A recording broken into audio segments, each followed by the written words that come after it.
Olá, vamos para a nossa sétima aula. Abra sua Bíblia em Gálatas capítulo 4, a partir do versículo 8.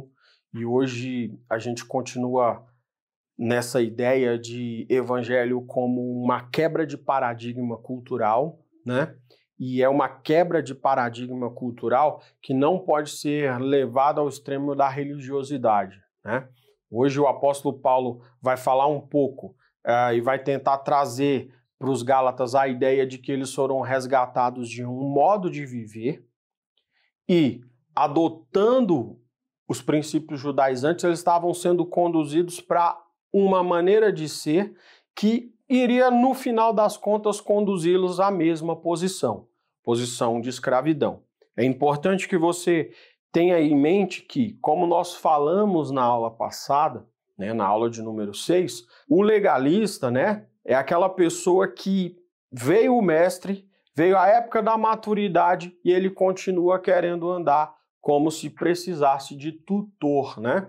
O apóstolo Paulo chama a atenção em Gálatas 4, a partir do versículo 1, que o filho, quando é menor, ele não tem diferença nenhuma para o escravo. Por quê? Ele pode até ser dono de tudo, mas como não tem direito de exercício sobre nada porque não está na época da maturidade, ele precisa de tutores e curadores, ele precisa de pessoas que fiquem controlando o jeito dele caminhar. É um jugo de escravidão. Aí ele fala que Cristo veio na plenitude dos tempos, nós trabalhamos esses conceitos, né? Falamos nesse momento que a ideia e o grande problema do legalista é que, diferente do relativista que dispensa a lei, esse dispensa o evangelho. O legalista dispensa o evangelho, ele acha que a lei pode salvá-lo, ele começa a trabalhar baseado na lei, né? Começa a viver e entender a lei. É aquela pessoa que é tão ávida por santidade que ele não entende que a santidade vai ser produzida no relacionamento com Deus.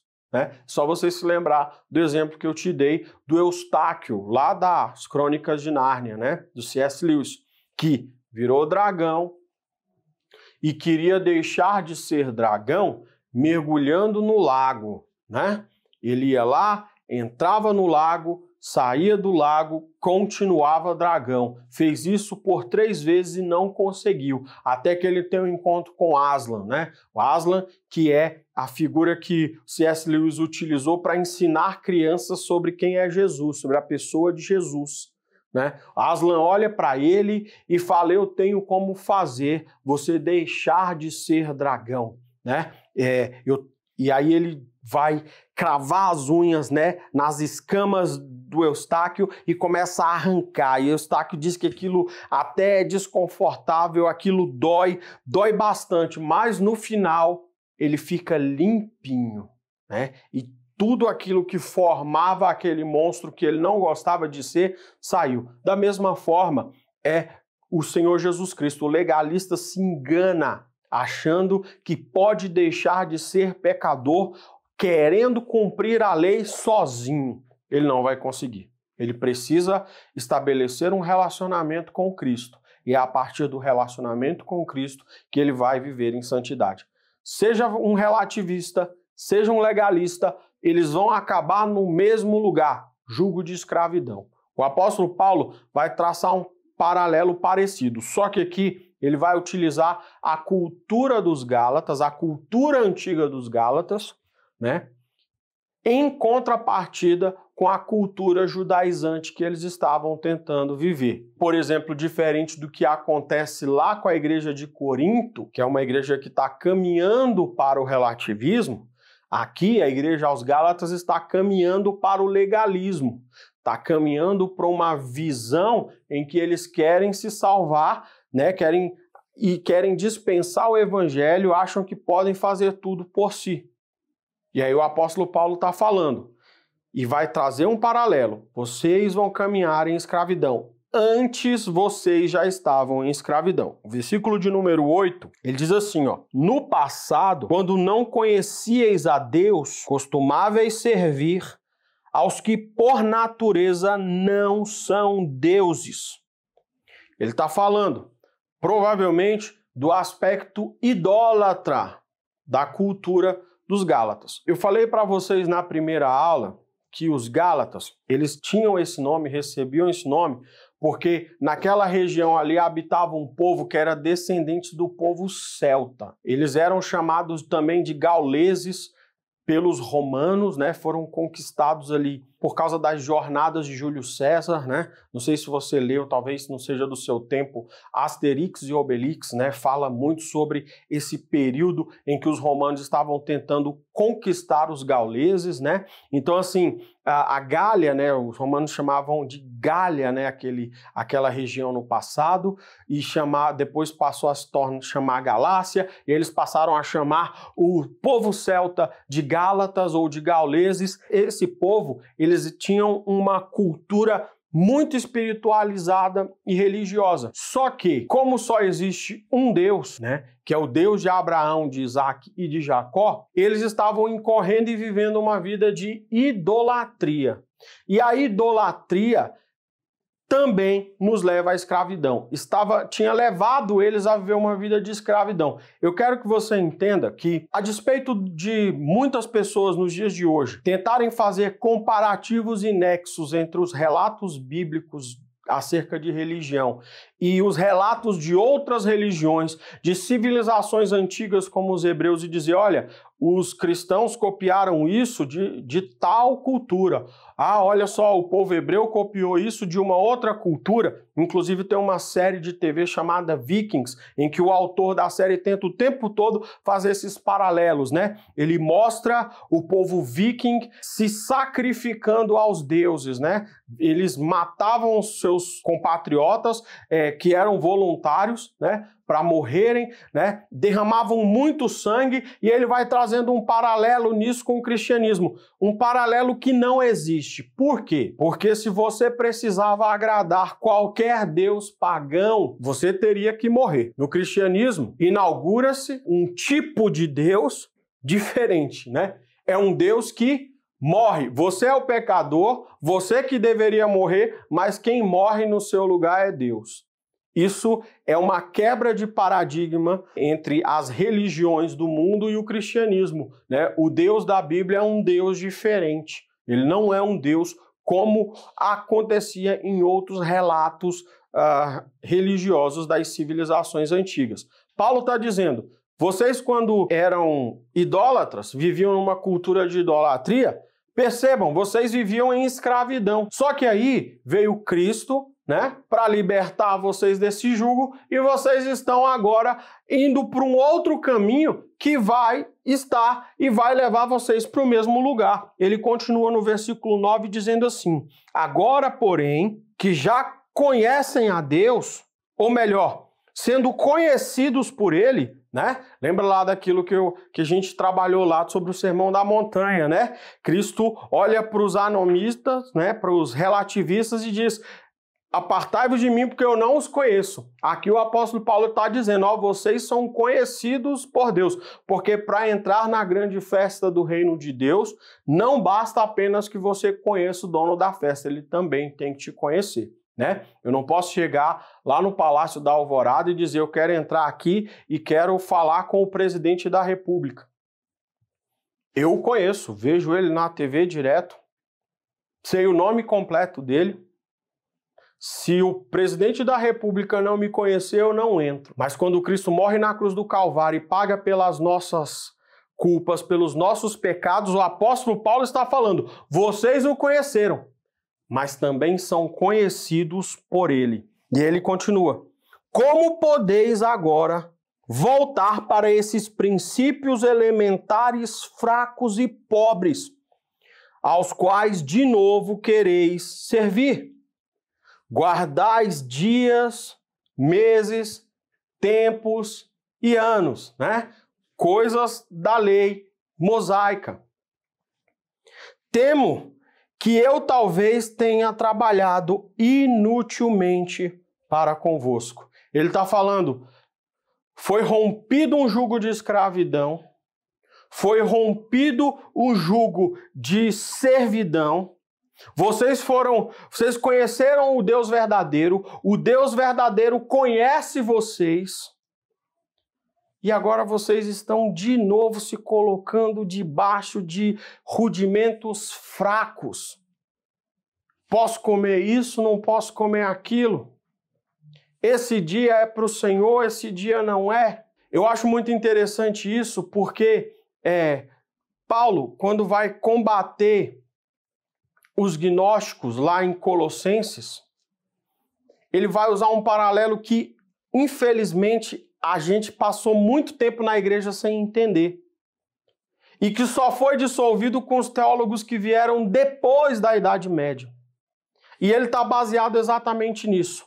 Um padrão que diz que eu tenho uma vida santa, sacra e uma vida secular. Tem áreas da minha vida que são santas, tem coisas da minha vida que eu faço para Deus e tem coisas que eu não faço para Deus. Muito baseado no ensino platônico que ele inaugurou numa obra chamada Timeu e Critias, em que ele separa o mundo entre sacro e secular. Tudo que é feito dentro do templo, Deus se interessa. Tudo que é feito fora do templo, Deus não se interessa. E aí, o que a gente fazia com esse tipo de religião? A gente limitava o senhorio de Deus. Como se Deus também não fosse senhor do meu emprego, como se Deus também não fosse senhor do meu casamento, como se Deus também não fosse senhor da educação dos seus filhos. Quer você coma, o apóstolo Paulo diz, quer você coma, quer você beba, faça tudo para a glória de Deus. Abraham Kuyper diz que não há nenhum centímetro da existência humana que Deus não clame, é meu. Aqui acontece uma coisa muito parecida. Paulo está dizendo, vocês estão agora separando dias que são santos e dias que não são. Todos os dias são santos. Todos os dias são para cultuar ao Senhor. Isso mudou. Jesus Cristo passa pela existência clamando e dizendo, isso aqui é meu, isso aqui é meu, isso aqui é meu. Eu quero estar no seu casamento, eu quero estar nos seus estudos, eu quero estar no seu trabalho, eu quero estar na educação do seu filho. Tudo que você for fazer a partir de agora, Deus tem interesse. O evangelho tem que ser aplicado. A vida de Deus tem que ser manifestada. Nós somos reino de Deus o tempo inteiro. Então, de um lado, escravidão. Do outro lado, mentira. Mas o evangelho vem para quebrar esse paradigma. O apóstolo Paulo lamenta quando ele diz: temo que talvez tenha trabalhado inutilmente convosco. E aí ele começa a falar, ele vai dar um relato de como ele chegou, como é que começou essa história dele pregar na região da Galácia. Mas antes dele falar sobre isso, ele vai usar um argumento que eu acho que é fantástico e eu acho muito importante para os nossos dias. Ele diz o seguinte no versículo 12: irmãos, peço-vos que vos torneis como eu, porque eu também me tornei como vós. Ele está usando e apelando para a responsabilidade do exemplo. Há muitas pessoas que infelizmente chegam até Cristo, leem a palavra de Deus, mas leem a palavra de Deus para pregar. Uma vez eu estava lendo um livro que dava dicas aos pregadores e ele dizia que o pregador deve estudar a Bíblia não para aplicar a sua vida, mas para ensinar aos outros. Quando eu vi isso aí, eu fechei o livro e deixei de lado. Não é isso que a gente vai ver no relato bíblico. Não é isso que nós vamos ver no próprio ensino do apóstolo Paulo. E isso precisa ficar claro em nós. Eu quero examinar alguns textos com você onde o apóstolo Paulo fala sobre isso. O primeiro deles é quando ele comissiona o seu discípulo Timóteo a reorganizar a igreja que está em Éfeso. Abra sua Bíblia em 1 Timóteo capítulo 4. Ensinando essas coisas aos irmãos, serás bom ministro de Cristo Jesus, nutrido pela palavra da fé e da boa doutrina que tem seguido. Mas rejeita as fábulas profanas e insensatas. Exercita-te na piedade, pois o exercício físico é proveitoso para pouca coisa, mas a piedade é proveitosa para tudo, visto que tem a promessa da vida presente e da futura. Essa palavra é digna de crédito e de toda aceitação, pois é para isso que trabalhamos e lutamos, porque temos colocado nossa esperança no Deus vivo, o Salvador de todos os homens, especialmente os que creem. Ordena e ensina essas coisas. Ninguém te menospreze por seres jovem, mas procure ser exemplo para os fiéis na palavra, no comportamento, no amor, na fé e na pureza. Enquanto aguardas a minha chegada, aplica-te à leitura, à exortação e ao ensino. Não deixe de desenvolver o dom que há em ti, que foi dado por profecia com imposição de mãos dos presbíteros. E aí no versículo de número 16 ele diz: tem cuidado de ti mesmo e do teu ensino. Persevera nessas coisas. Dessa forma, salvarás tanto a ti mesmo como os que te ouvem. Você vê que o apóstolo Paulo fala, você vai lá e ensina, mas não somente ensina, seja também exemplo. Seja exemplo na palavra, seja exemplo no comportamento. Eu costumo dizer que o primeiro que tem que ser morto pela mensagem é o pregador. O apóstolo Paulo, ele vai usar isso o tempo inteiro nas suas retóricas. Ele vai continuar a falar sobre isso em 1 Timóteo, lá no versículo 19 ao 25. Depois ele vai falar de novo disso em 1 Coríntios, no capítulo 10. Em 1 Coríntios, capítulo 10, do versículo 32 e 33, ele vai falar sobre ele ser exemplo. O apóstolo Paulo nunca viveu uma vida cristã, nunca pregou um evangelho, nunca pregou nenhum tipo de coisa que não tivesse afetado a ele primeiro. Esse é um dos problemas que nós enxergamos e que nós vemos acontecer dentro da nossa vida cristã e nós precisamos fugir disso.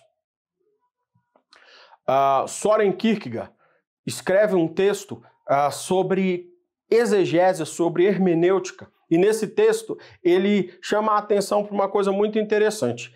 Tiago, no capítulo 1 da sua carta, a partir do versículo 22, diz que uma pessoa que não observa e não obedece à palavra de Deus, ele é semelhante a um homem que olha no espelho, vê o seu reflexo e depois vai embora se esquecendo do que viu. Ele está querendo dar aquela ideia de uma pessoa que vai ao espelho e aí ele vê que o cabelo não está muito legal. Né? Eu não vou falar muito de cabelo não, vamos falar de dente, que talvez eu entenda mais, dente eu ainda tenho. Então assim, ele olha no dente e vê que tem uma manchinha verde, sabe? Comeu, sei lá, um alface, alguma coisa assim. E aí ao invés de limpar aquilo, ele vai embora e esquece que estava com o dente sujo. Tiago diz que uma pessoa que olha para a palavra e não pratica é semelhante a esse homem. Soren Kierkegaard, quando vai analisar isso, ele diz o seguinte, que tem um outro tipo de problema. Tem pessoas que vão para o espelho para observar o espelho, para ver como o espelho funciona e nunca vão analisar o reflexo que eles têm no espelho. Esse é o problema de pessoas que não estão entendendo que tem responsabilidade de ser exemplo. O apóstolo Paulo, ele apela para isso aqui no texto. Vamos voltar para o texto de Gálatas, capítulo 4. Ele apela para isso. E ele apela para isso por quê? Porque ele sempre achou isso indispensável no seu ministério. Ele diz, irmãos, peço-vos que vos torneis como eu, porque eu também me tornei como vós. Nenhum mal me fizeste. Ele diz, versículo de número 13, e sabeis que foi por causa de uma enfermidade física que vos anunciei o evangelho pela primeira vez. E não desprezastes nem rejeitastes aquilo que no meu corpo era uma provação para vós. Pelo contrário, me recebestes como se eu fosse um anjo de Deus, como o próprio Cristo Jesus.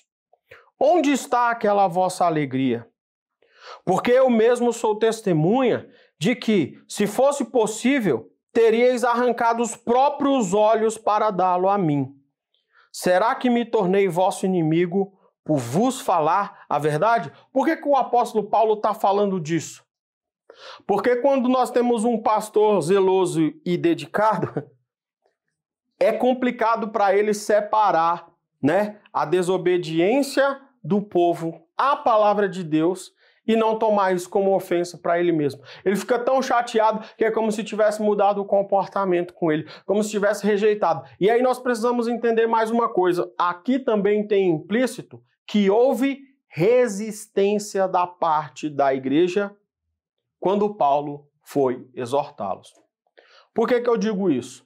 Porque quando nós começamos a estudar a carta, o apóstolo Paulo, quando se apresentou como apóstolo, ele usou uma argumentação que ele costumava usar para defender seu apostolado quando era atacado. Paulo passou a vida inteira sendo atacado. As pessoas diziam que ele não era um enviado de Deus, um enviado do próprio Cristo. Então, quando Paulo fala apóstolo não pela vontade de homens, ele está tentando defender o seu apostolado. Ele vai fazer isso em outros textos, ele vai fazer isso em 1 Coríntios, ele vai fazer isso em Filipenses, né? Ele vai continuar defendendo o seu apostolado, ele vai fazer isso tanto em 1 Coríntios quanto em 2 Coríntios lá no final, e lá em 2 Coríntios ele vai dar a entender que pessoas estavam atacando o ministério dele, achando que ele era duas caras, e aqui ele está apelando: vocês me trataram muito bem quando receberam o evangelho, alguma coisa mudou em vocês. Algo foi alterado. E aí eu quero, para a gente encerrar, falar sobre um assunto que quando eu recebi a missão de vir a vocês falar sobre a carta aos Gálatas, foi o lugar que me pegou. Por quê? Porque o apóstolo Paulo vai usar agora um exemplo que é muito complicado de classificar como estilo literário. A partir do versículo 21, ele vai mencionar Sara e Agar. Se você não conhece a história das duas, eu vou simplificar para você, mas recomendo que você leia o livro de Gênesis a partir do capítulo 15, para você entender melhor a história dessas duas. Sara é a esposa de Abraão. Tinha um nome e Deus mudou esse nome para Sara. Deus prometeu a Abraão que lhe daria um filho e a partir desse filho iria começar a aliança que Deus fez com ele e a promessa que Deus fez de fazer dele uma grande nação. Ocorre que, para essa promessa de Deus se cumprir, tinha dois problemas. O primeiro deles era que Abraão já era um homem muito avançado em idade. O segundo problema é que a esposa de Abraão não podia ter filhos, ela era estéril. Aí o que acontece? Havia uma escrava egípcia de Abraão e de Sara chamada Agar. Sara tem uma ideia: vou ajudar a Deus.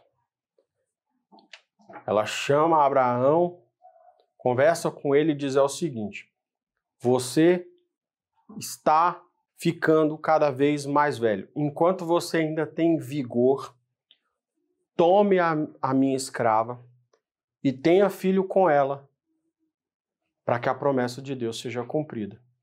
Como se Deus precisasse de ajuda para fazer o que ele tinha para fazer. Abraão nem relutou, né? Topou a ideia na hora, se deitou com a escrava e ela gerou um filho chamado Ismael. Deus se manifesta aos dois, a Abraão e Sara, e diz: por que você fez isso?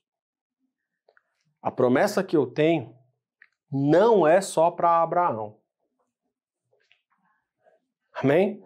A promessa que Deus tem não é só para o homem, era para a mulher também, deveria alcançá-la. Malaquias revela, quando Deus coloca na boca de Malaquias uma palavra dura de exortação contra o adultério e contra o divórcio, em que Deus manifesta-se e diz: eu odeio o divórcio.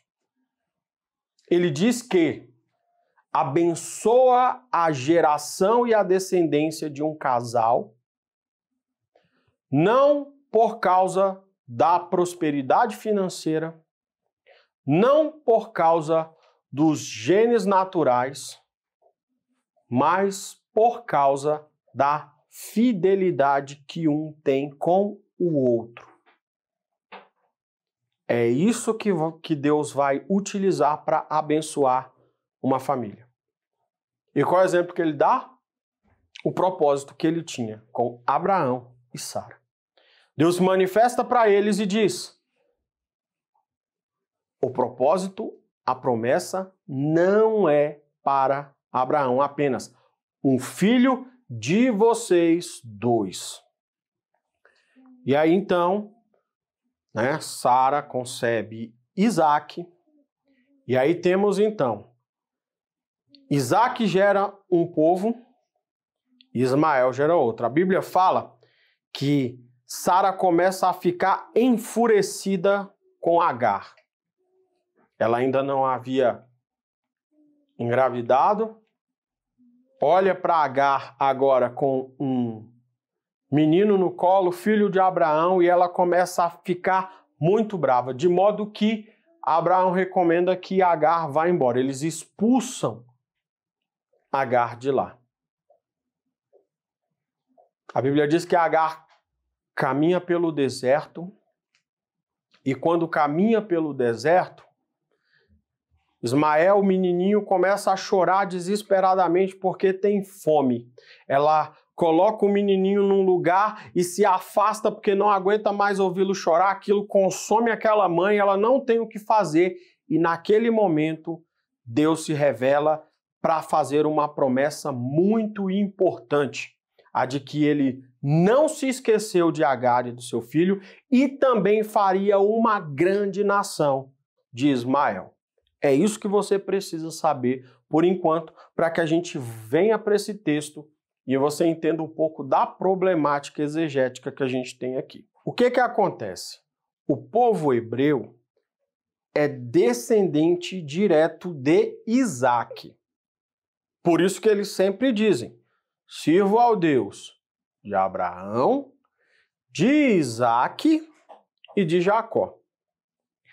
O apóstolo Paulo vai ler esse texto e vai adotar esse texto aqui. Só que ele vai dar um entendimento muito diferente daquele que sempre foi tratado nos escritos dos profetas, no próprio relato mosaico lá de Gênesis.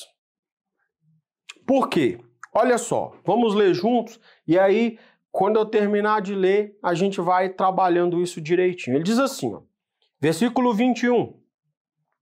Dizei-me vós, que quereis ficar debaixo da lei. Não ouviram a lei?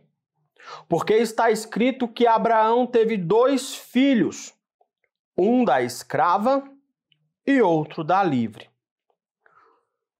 O que era filho da escrava nasceu de modo natural. O que era filho da livre, mediante uma promessa. Importante isso, por quê? Abraão, quando tem filho com Agar, Paulo vai dizer que é de modo natural porque os dois estavam e tinham capacidades de reproduzir. Quando Abraão coabitava com a sua esposa Sara, ela era estéril, não podia ter filhos. Foi por isso, inclusive, que ela continuou crendo que Deus tinha um propósito na vida de Abraão, mas pensou, provavelmente não é comigo. Não tem como ser comigo porque eu não tenho capacidade de gerar filhos. Então Isaac nasce por causa da providência divina. E é por isso que o apóstolo Paulo fala que o nascimento de Ismael, filho da escrava, é uma coisa natural. Qualquer um poderia fazer. Está dentro da área de domínio do homem. Homem e mulher. com capacidade de fertilização, com capacidade de produzir filhos, coabitam, é o que vai acontecer.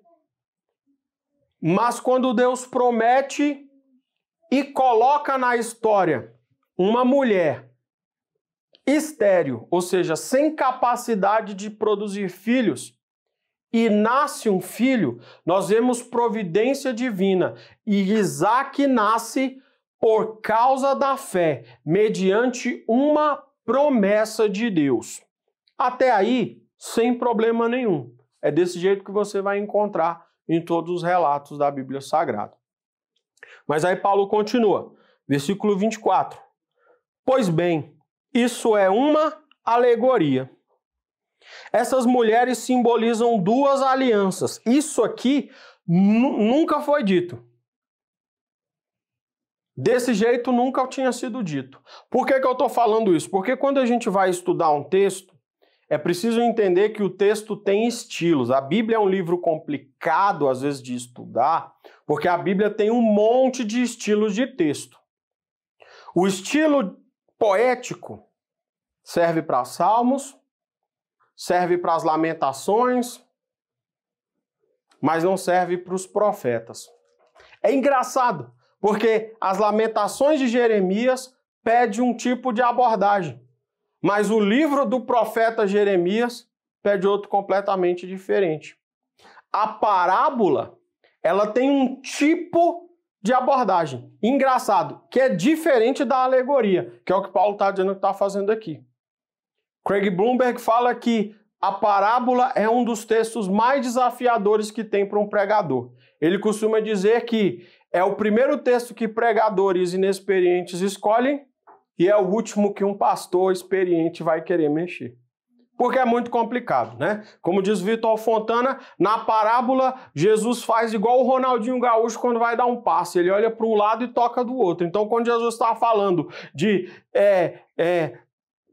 semeador que saiu a semear, a última coisa que ele está falando é de semeador saindo a semear. Ele está falando de outra coisa. A alegoria é um pouco mais simples. Ela é toda simbólica.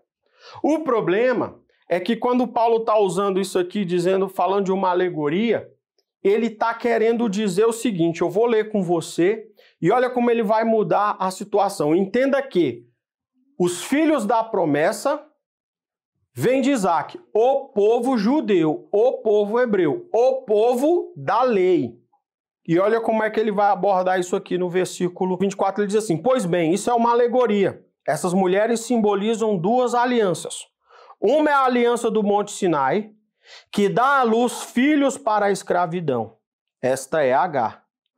Agar representa o Monte Sinai na Arábia e corresponde a Jerusalém atual, pois é escrava com seus filhos. Ele olha para Agar e ele não aponta Agar como a descendência, Ismael, né, a descendência de Agar, como uma descendência que não é o povo judeu. Ele diz o povo judeu, esse povo da Jerusalém atual, simboliza Agar. Quando ele fala isso, ele gera um escândalo absurdo no tempo dele. Irmãos, você não tem a ideia de quantos livros eu li tentando explicar o que estava acontecendo aqui. E cada um ia para um lugar cada vez mais mirabolante. Eu falava, Senhor Jesus. Eu chegava para os pastores de vocês e falava, tem um texto ali que é complicado. Porque eu preciso dar uma resposta. O que o apóstolo Paulo está querendo dizer com isso? Mas como Deus é maravilhoso, né? O Espírito Santo de Deus habita em nós, né? A gente coloca isso em oração e uma hora o Senhor, pela sua infinita misericórdia, vai mostrando o que ele quer dizer com isso. Porque quando ele aponta não a descendência de Isaac como filhos da promessa, antes coloca os descendentes de Isaac como se descendentes de Ismael fossem, a chave para a gente entender o que o apóstolo Paulo está falando está no termo alegoria. Alegoria ela era utilizada por pensadores. Platão utiliza para falar sobre conhecimento a alegoria chamada de alegoria da caverna, né? Que tem dois homens sentados, eles estão presos dentro de uma caverna e aí eles estão de costas para a entrada da caverna, onde uma luz projeta sombras do mundo que está fora da caverna. E aí eles acham que o mundo é a sombra. Até que um deles se solta, vai lá para fora, conhece o mundo de verdade e vê que a sombra não era o mundo. Platão está dizendo, ó, a sombra é esse mundo que a gente vive aqui. O mundo lá fora é o mundo ideal. Quem conhece a filosofia de Platão sabe que ele divide o mundo em dois tipos. Tem o mundo sensível, que é esse mundo aqui que a gente vive, e o mundo das ideias, que é o mundo ideal. Ele fala, no mundo das ideias uma cadeira é perfeita. No mundo ideal ela não pode ser nunca, porque ela é limitada. Né? No mundo das ideias, um pensamento é maravilhoso. Quando ele é traduzido em palavras, ele não é nada disso. Ele está usando uma alegoria. Quando ele cria uma história cheia de símbolos e aponta o significado desses símbolos. E esse era o meu erro quando estava lendo o texto. Eu estava indo para o texto como se ele fosse parábola.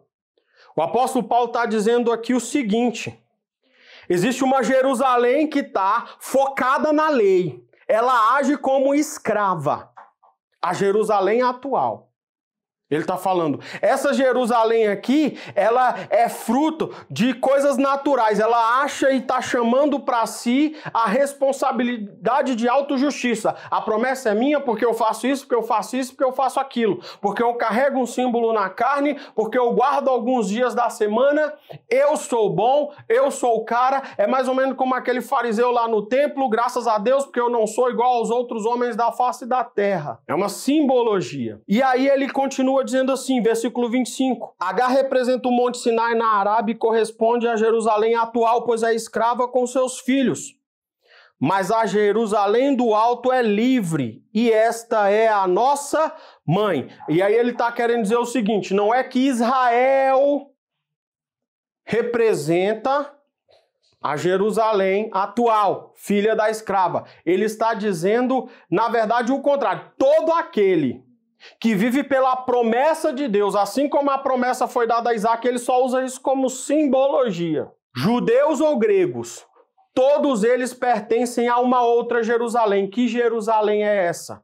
A Jerusalém que se revela depois no Apocalipse de João. A nova Jerusalém, a cidade santa, onde homens que foram lavados e remidos pelo sangue do Cordeiro agora caminham juntos, sejam eles gregos, sejam eles judeus, sejam eles negros, sejam eles brancos, não interessa, brasileiro, norte-americano, não interessa. Todos confessaram ao Senhor Jesus Cristo. Todos fazem parte de uma geração eleita. Ele está usando a alegoria, ele está usando o estilo alegoria para mostrar símbolos. É só para tentar traduzir em coisas que as pessoas poderiam ver. A alegoria ela poderia muito bem ser traduzida em desenhos. É como se ele estivesse desenhando para eles. Ele diz assim, pensa na história de Agar e de Sara, não é estranho a vocês. Uma teve filho de maneira natural, era escrava. A livre teve filho debaixo da promessa de Deus.